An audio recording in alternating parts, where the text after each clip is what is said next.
I'm L Director, this is L Director Vision, and you're watching my new talk show called Truck Talk.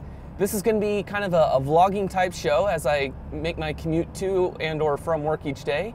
And it's just going to be me talking about things that, basically whatever is on my mind for the day.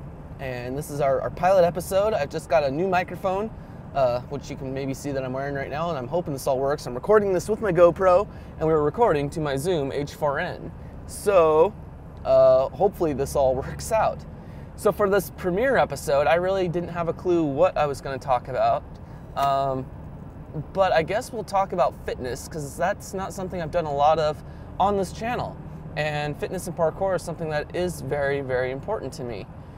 So in that respect, I guess I'll just talk a little bit about my story, my history of getting involved with it and things, and go from there. And if we spin off onto another subject, then so be it. I have always been a very active individual when I was growing up. My parents couldn't keep me out of the trees, you know, from our backyard and that kind of thing. And I was enrolled into a martial arts class when I was like 6 years old, I think, 5 or 6 years old. And it was a lot of fun. I enjoyed it. And of course, at the time, my favorite show was the Ninja Turtles. And then I loved, you know, Three Ninjas and stuff like that.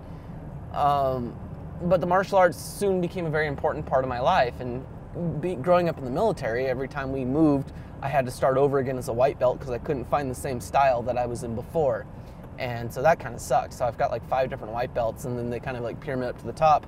And then ultimately, I finally got my black belt in Kempo 14 years after my martial arts training began. I got it when I was 19, April of 2004. Oh, roadkill. Squirrel! So I had the martial arts stuff going for me, and then I got out of it. I kind of had a parting of ways with the instructor. Great guy, we didn't quite see eye to eye on a lot of things, and I ended up having to leave at that point. I had work stuff going on. I was working at Old Navy and Best Buy, and yeah.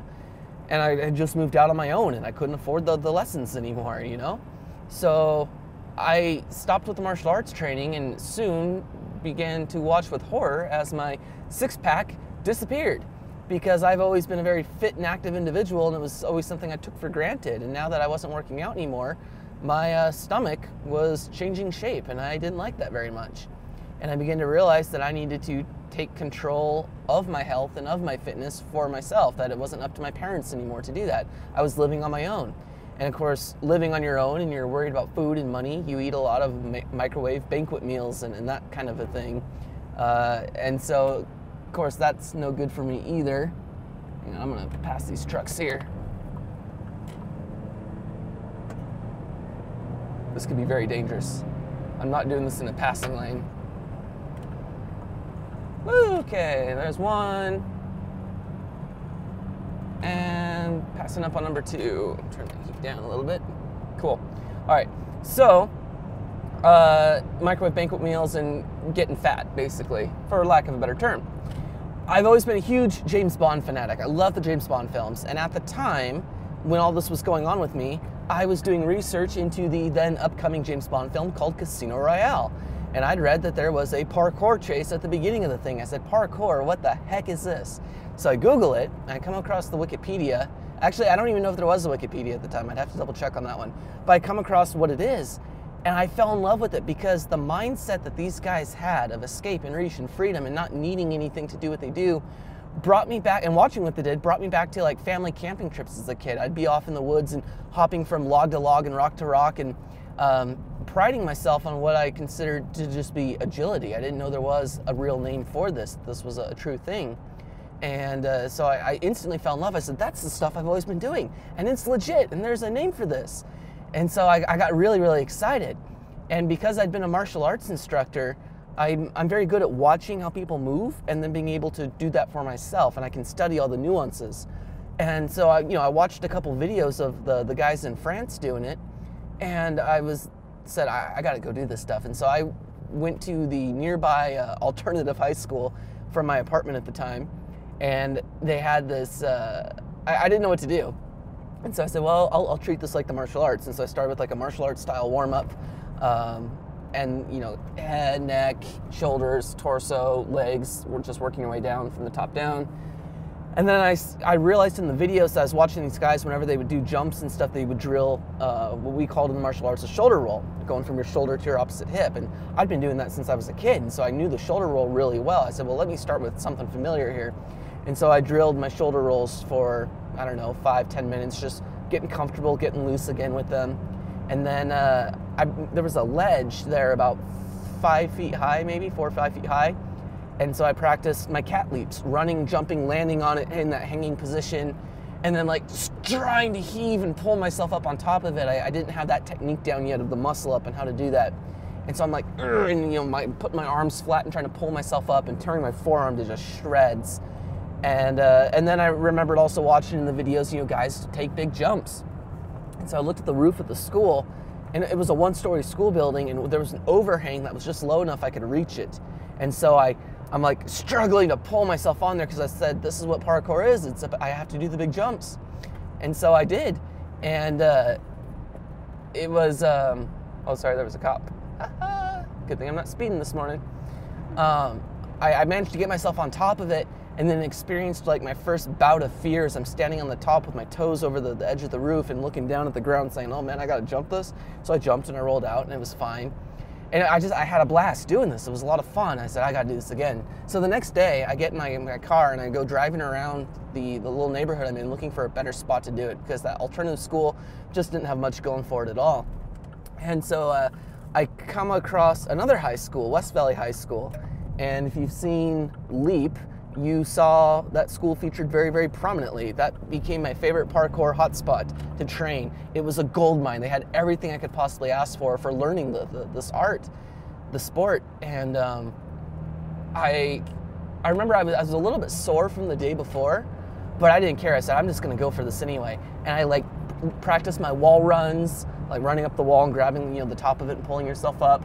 I then drilled my precision jumps, and over long distances there were some planter boxes made out of concrete that were spaced about 9 feet apart, which is the same distance as the lines in a parking lot. And I started off having to run across it and leaping, turning it into like a running long jump, and then over the course of about 20 to 30 minutes I got it down to where I could do it from a standing position. I could just walk up to the edge, stand, whoosh, and throw myself out into space and land on the other one 9 feet away. So I now had a 9-foot standing long jump. And I just, you know, tore every muscle in my abdomen as I did this, because when you do these jumps, it's your entire body in the jump. It's not just your legs. Your arms pull, it stretches your torso. And because I was sore from the day before, I just ripped everything to shreds. And of course my arms are all torn up. And the next day I could not move and I had to work, and I was catching shoplifters. And I just remember kind of gimping around my stores like an old man. I couldn't even like squat down behind end caps and stuff to watch people. It was ridiculous. But I was in love. I knew that this is gonna be a huge, huge part in my life. And that was, 8 years ago now, I think. 8 years? 9 years. Casino Royale came out in 2006, we're in 2015. Yeah, 8.5, 9 years ago now, crazy. Gosh, I can't believe it's been that long. So it's been quite the journey since then. And of course, over the years, my mindset and mentality has changed in regards to it. I know it's not about the big jumps anymore. It's about the little moves, the finesse. And if you can get those down and get them looking good, then everything else will just follow. And I know that I can do a big jump if I have to, but I don't have to train the big jumps. The most I will train on a regular basis is 5 feet. And even then, that's pushing. Usually I take jumps of about 3 feet or less, because that's all you need to train it, to practice it. Sure, the big jumps are fun, but you know, one of our mottos is to be and to last, and I want to last for a while. I want to keep doing this forever. And because of improper landing techniques as a kid jumping off stuff, I've got some knee issues I have to be careful of. It's called Osgood-Schlatter's disease. And it's really not a disease. I don't know why they call it that. But basically, it's the tendon on your kneecap pulling away from the bone. And it fills underneath with calcium, creating this uncomfortable bump. And extreme strenuous activity, such as landing wrong, will agitate the condition and cause it to flame up again and such. And so now when I train, I have to wrap my knee up with this special self-adhesive athletic tape, I guess you could say. and I wrap it around the tendon to keep pressure on it and keep it in place. So I've had my share of injuries. And on that note, I remember I'd been training for 2 or 3 years, 2 years at this point, and I had a girlfriend break up with me. And so I called up a buddy, said, dude, I need to get out and go train. Let's go do some parkour. He goes, all right, sure. So we go out to the high school, and there's these, like the bike racks there, and they're these U-shaped pieces of pipe stuck in the ground. And I'm bouncing from one to the next, and I said, oh, maybe I can just skip some. So I started skipping one, so I'm bouncing to every other one. And the last one I did, of course being the last one because of what happens, my toes caught it. I didn't come in aggressive enough. I came in too shallow. My toes slipped, and I racked myself across my abdomen and knocked the wind out of me, rolled off onto the ground, and I was out of it, I think, for a good minute and a half. It was not a good situation. I've been sort of arrested before for doing this stuff. Same high school. Part of it was under construction at the time. Same friend. We decided to try to just explore a little bit. I mean, we had these skills. We weren't trying to do anything malicious or anything.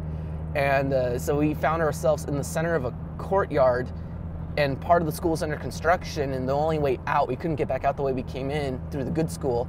So we had to go through the construction zone, and we hear, hey, and there's these 2 cops standing there, and they handcuffed us and threw us in the patrol car, and trying to figure out what we're all about, because some little old lady across the street said that 2 men in black were breaking into the high school, and we were on the roof, which we were on the roof. We weren't trying to break into anything though. And we were, of course, we're on block. I'm wearing the skin tight tank top, and he's wearing, something black as well. We got black pants on, and it looked bad. But the cops were, finally when they realized what we were doing, they said, okay, stay off the roof, stay out of the construction zone, and we don't care what you do. I said, thank you very much. And so I continued to train at that school, and I get hassled by custodians now and then for being up on the walls, but I stay off the roof, and the school's no longer under construction, so that's good too.